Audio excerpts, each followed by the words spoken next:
I tested every new IKEA smart home device for 2 weeks straight. Their $10 motion sensor matched a $40 competitor in speed, accuracy, and reliability. Zero disconnects, not one. Their temperature sensors were accurate to within half a degree of sensors costing 4 times as much. So this should be an easy recommendation, right? It's not, because there's one thing IKEA doesn't mention anywhere on the box, on their website, or in the app. And if you don't know about it before you buy, you're going to waste your money. Let me show you exactly what I found. The 2-week reliability test. For 2 weeks, I ran every new IKEA device through daily use. The 3 Kai Platz bulbs, the Meig spray motion sensor, the Timmer Flotte temperature sensor, the Meig bed door sensor, and the Clipbook water leak sensor, all connected to the Dirigera hub running the IKEA Home Smart app. No third-party platforms in this test, just IKEA talking to IKEA. First result, stability. 2 weeks in, 0 devices disconnected, not a single dropout. If you've ever used budget smart home gear, you know how rare that is. You set up a motion sensor, it works for 2 days, then it vanishes from the app and you spend an evening factory resetting it while questioning your life choices. That didn't happen here. Everything stayed paired the entire time. Accuracy, the fridge test. Stability is table stakes. I needed to know if the sensors are actually accurate, so I tested the Timmer Flotte and the Albstuga side by side against a calibrated Aqara T1 sensor. Room temperature? Timmer Flotte read 23 degrees Celsius. Albstuga read 23 degrees Celsius. The Aqara read 22.8 degrees Celsius. Close enough to call it a match. But room temperature is the easy test. I wanted to see what happens at extremes, so I put all 3 sensors in my fridge. My partner saw me do it. I offered no explanation. Some things are better left alone. Results? IKEA read 9.5 degrees Celsius. Aqara read 9.5 degrees Celsius. Perfect match. These $10 sensors aren't just good for the price, they're accurate, period. The Aqara sensor costs $25. The Philips Hue equivalent runs $40. Same readings, a quarter of the price. Response time, $10 versus $20. Accuracy is useless if the sensor takes 30 seconds to notice you walked into a room. I placed the IKEA Meig spray motion sensor next to an Aqara P1, which is known for being one of the fastest motion sensors on the market. Same position, same distance from the hub, same test. I walked into the room, lights came on instantly. Both sensors triggered at the same time, consistently across multiple tests. The $10 IKEA sensor kept pace with a sensor that costs twice as much. No lag, no missed triggers. Battery life. The quiet upgrade. Now, after 2 weeks of daily use, every sensor still shows 100% battery. Now, 2 weeks isn't enough to project long-term battery life, but IKEA estimates 2 to 3 years per battery. And here's the upgrade most people miss. These new sensors all use standard rechargeable AAA batteries instead of the expensive coin cells that every other brand uses. A CR2450 coin cell costs $3. A CR123 can run $5 and more. Multiply that across 20 sensors over a few years, and your battery costs exceed the cost of the devices. IKEA's Lotta rechargeable AAAs cost $8 for a 4-pack, and you reuse them for years. That's a significant long-term saving that nobody factors into the price comparison. What actually works in the app? Basic control is smooth and responsive. Lights on, lights off, dimming, color temperature, everything is instant. The interface is clean and minimal. It doesn't overwhelm you with settings you'll never touch. Scenes work perfectly. I set up a scene that dims the lights to 20% warm white. One tap, every light responds instantly. Works every single time. The app also gives you history graphs for all your sensors. Temperature, humidity, air quality. You can look back over days, weeks, and months to see how readings have changed.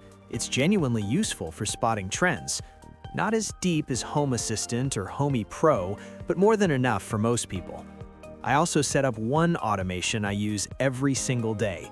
My dining room lamp turns on at 6 p.m. automatically. 2 weeks in, it hasn't missed once. Not mostly works, not works when it feels like it, every single day. For about 70% of people, this is genuinely all you need. Lights that respond, scenes that trigger, sensors that report. Simple, reliable, done. But here's the problem. The reason you shouldn't buy these. Yet. Here's what IKEA doesn't tell you. The moment you try to build anything beyond a basic automation, the app hits a wall. Hard.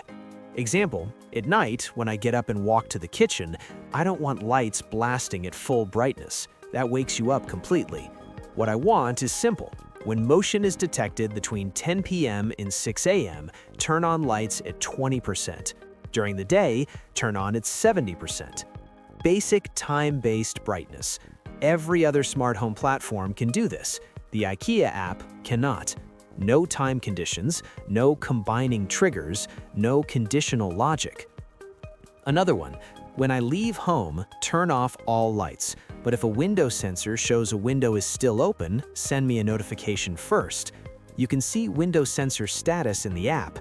You can turn off lights with a schedule, but you cannot combine them into one automation. There's no geofencing, no presence detection, no when everyone leaves trigger.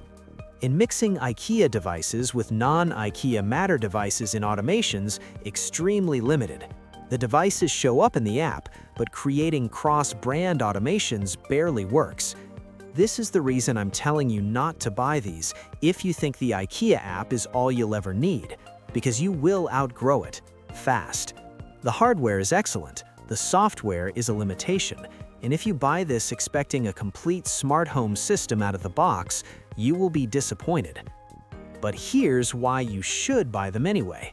Because that limitation might be the smartest decision IKEA ever made. These aren't locked devices. Every sensor, every bulb, every remote is built on open Matter over Thread. That means you can take the exact same $10 motion sensor, pair it to Homey Pro, and suddenly you have time-based brightness, conditional logic, geofencing, cross-device triggers, and automations the IKEA app doesn't even have a menu option for.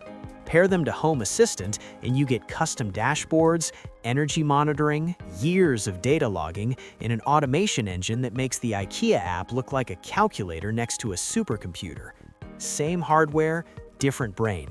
Everything changes. IKEA built the best hardware at the lowest price on the most open standard in the market.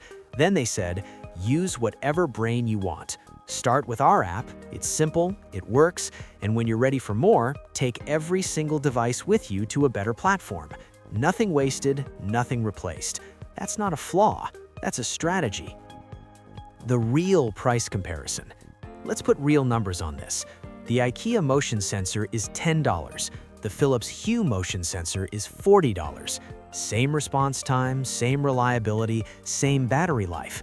But the Hue sensor requires the Hue bridge and only works within the Philips ecosystem. The IKEA sensor works natively with every Matter platform: HomeKit, Google Home, Alexa, SmartThings, Homey, Home Assistant. No bridge required. If you want 5 motion sensors in your home, IKEA costs you $50. Philips Hue costs you $200. You save $150 on sensors alone, and the IKEA sensors give you more platform freedom, not less. That's not just a price difference, that's a completely different approach to smart home. Honest verdict. After 2 weeks, here's what I love: the price, the reliability, the sensor accuracy, the response times, the battery design, the clean interface, and the fact that this is fully open Matter hardware that works with any platform. For $100 to $150, you have a smart home that actually works. Here's what I don't love. The app can't build complex automations. No time conditions, no presence detection, no geofencing, no meaningful cross-brand automation support. And you do need the Doriga hub for automations to run locally. It's the brain the app talks to, and it keeps everything working even when your internet goes down. So should you buy these? Yes, but only if you understand what you're buying. You're buying the best smart home hardware at the lowest price on the market. You're not buying the best smart home software. Start with the IKEA app if you want simplicity. Move to Homey Pro or Home Assistant when you want power, and you won't have to replace a single device when you do. In the next video, I'm taking these exact same $10 sensors and pairing them with a professional automation platform.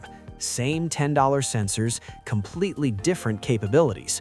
Lights that adapt based on time of day, door sensors that talk to locks, geofencing that knows when you leave, everything the IKEA app can't do. That's where this hardware really comes alive. Subscribe so you don't